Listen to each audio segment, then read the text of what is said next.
मेरे बेटे की शादी मैंने बहुत ही मुश्किल से की। वो एक लड़के से प्यार करता था, लेकिन मैं नहीं चाहती थी कि उसकी शादी उसी से हो। मैंने उसे बहुत समझाया और उसकी शादी गांव की एक सीधी सादी लड़की से करवा दी।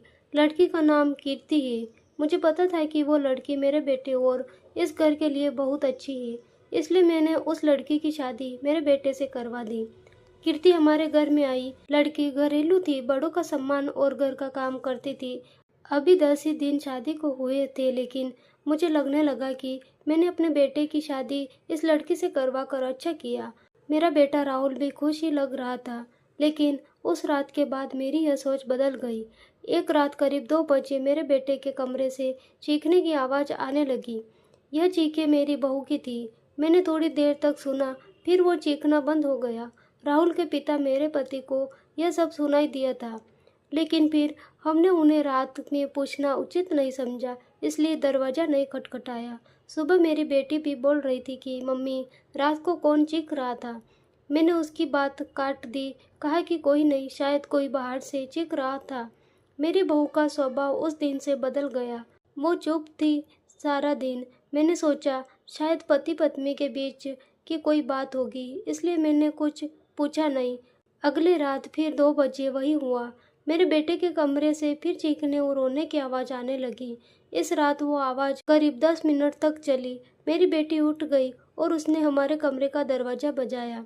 मैंने दरवाज़ा खोला, देखा तो वो बहुत डरी हुई थी। बोली, मम्मी यह क्या है? भाभी रोज रात को रोती और चीखती क्यों है? क्या होता है कमरे के अंदर? चलो अभी दरवाज़ा खुलवाते ही। मैं दरवाजे के पास जाने लगी तो मेरे पति ने मुझे रोक लिया, कहा कि रुको, अभी बात मत करो, कल सुबह दोनों से बात करते हैं। उस रात को मेरा सोना मुश्किल हो गया था। सुबह मेरी बहू जल्दी उठकर घर के काम में लग गई। मैं सुबह अपने बेटे के कमरे में गई, उससे पूछा क्या बात है, रात को बहू रोती क्यों है? उसका चेहरा पूरा उतरा हुआ था।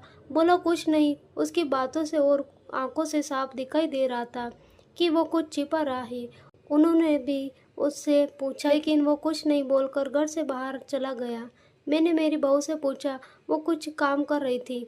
उसको देखकर ही ऐसा लग रहा था कि जैसे रात में ठीक से सोई नहीं है। आंखें साफ बता रही थी। मैंने उससे पूछा, क्या हुआ, तुम रात को रो क्यों रही थी? वो बोली, रो रही थी? कब?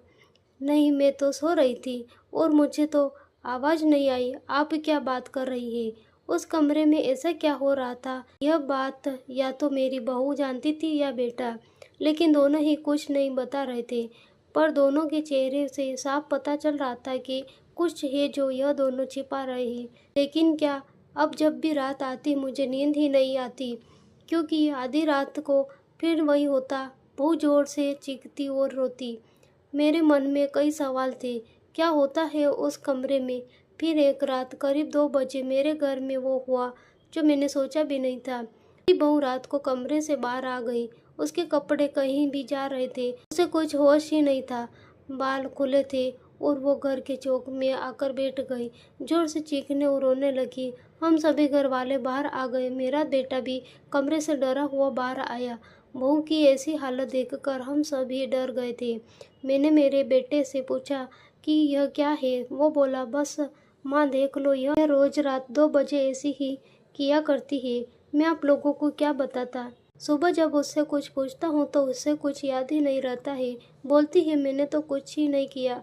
बहू जब थोड़ी देर बाद शांत हुई तो मेरा बेटा उसे कमरे में ले गया और सुला दिया। मैं सोच रही थी कि यह क्या है। मैंने मेरे बेटे को कहा कि तो उसे उसके घर छोड़ आना, सुबह मैं उसकी माँ से बात करूँगी। सुबह होते ही मेरा बेटा उसे कुछ बहाना करके उसके घर छोड़ आया। मैंने उसकी माँ से बात की। उसकी माँ ने कहा कि यह क्या बोल रहे हैं, मेरी बेटी बिल्कुल ऐसा नहीं करती है। मैंने जो सोचकर राहुल की शादी उससे की थी वैसा हो ही नहीं सका। बहू को छोड़े अब 20 दिन हो गए थे। इस दौरान उसके घर से फ़ोन आता रहा, लेकिन मैं टालती रही। मेरा बेटा भी कह रहा था कि मेरे वो दिन कैसे निकले हैं मैं ही जानता हूँ। मैं उसे वापस नहीं ला सकता। कहीं उसने मेरी जान ले ली तो क्या करोगी? मैंने उस पर फिर ज़्यादा दबाव नहीं डाला, पर मैं अपने आप को कोस रही थी कि मैंने अपने बेटे की शादी उस लड़की से क्यों करवा दी। अब मेरे घर में कोई नहीं चाहता था कि वो वापस आए।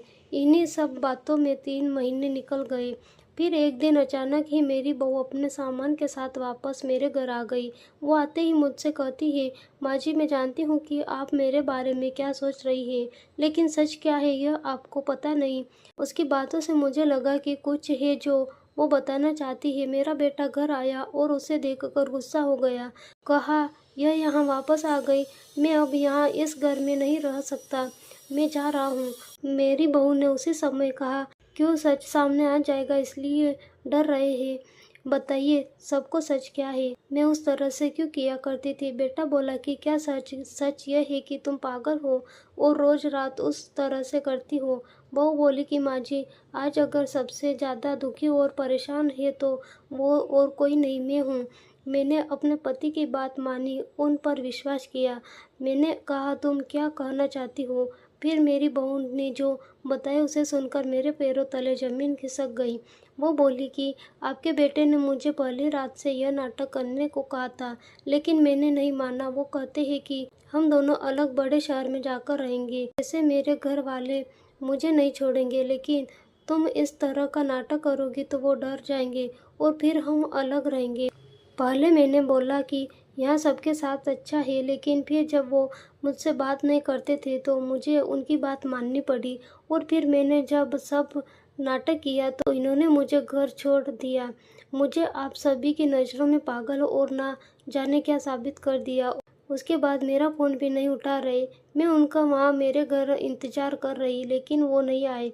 मैं समझ गई कि उन्होंने मुझे बेवकूफ़ बनाया है, मुझसे झूठ बोला है। यह मुझे अपनी ज़िंदगी से भगाना चाहते थे।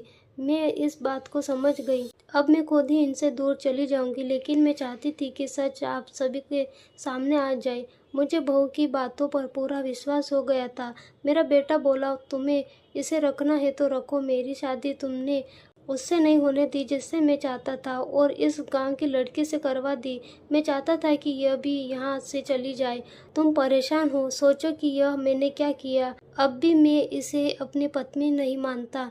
मैंने मेरे बेटे को कहा कि बेटा तुझे इस घर में रहना है या नहीं, इसका फैसला तो कर ले। मेरी बहू इस घर में ही रहेगी, और जो इसको हक और इज्जत नहीं देगा वो इस घर में नहीं रह सकता। तो इस तरह की साजिश कर सकता है, वो भी सिर्फ अपनी माँ से बदला लेने के लिए। एक भोली लड़की को कुछ भी करने को कह सकता है। पर बेटा जरा तू सोच, तूने इससे जो जो करने को कहा इसने किया। अपने बारे में और किसी के बारे में कुछ नहीं सोचा, सिर्फ तेरा सोचा।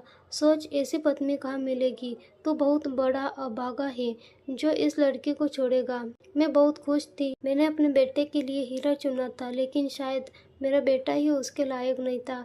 मैंने मेरी बहू को प्यार से गले लगाया। मेरा बेटा भी कहीं नहीं गया। थोड़े समय तक जरूर नाराज रहा, लेकिन मुझे पता था उस लड़की से कोई प्यार किए बिना कैसे रह सकता था। आखिर धीरे धीरे सब ठीक होने लगा। तो दोस्तों, आपको ये कहानी कैसी लगी हमें कमेंट में ज़रूर बताएं, और ऐसी कहानियाँ सुनने के लिए हमारे चैनल को सब्सक्राइब ज़रूर करें। धन्यवाद।